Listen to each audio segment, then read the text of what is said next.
Menancit ke pemaaf bagi orang yang kena penyakit ambien maqaat mabsur ke orang tersudnya nah ya waktu ketua peluk li tersud kemudian kempayah paso tema nyan ke pemaaf go nyan ba paso tema hamba tu puasa pada hanya ka termasuk memasuk sesuatu in lam rongga karena termasuk rongga dubur tapi yang pemaaf kadang-kadang mudarat payah dapat so tema culok anu jaro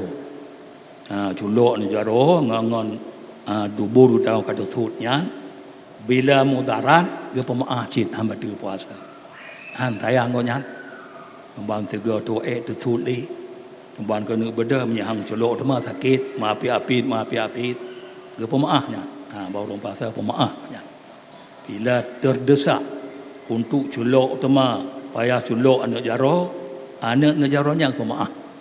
padahal culok jaro lam dubur termasuk memasuk satu benda lam rongga tapi nyan kan yang mudarat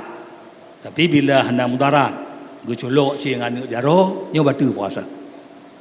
hanya mudarat kadang jik bedah-bedah mentang tepi-tepi punggung peluk ida mong kero tema tapi apa ta ci ya culok anak jaro hanya mudarat nya bila culok batu puasa maka nyan ke pemaah ke gonyan bila ke mudarat bahkan na pendapat kotoran-kotoran yang na bak dubur tepi luar kembang paso dalam itetak kotorannya na bagah nyan pemaah karena bila darah buno berat karena tiga tututnya rah li na abe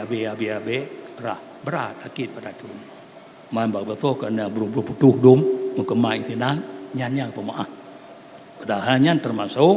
dalam memasukkan suatu benda lam rongga tapi nyan karena mudarat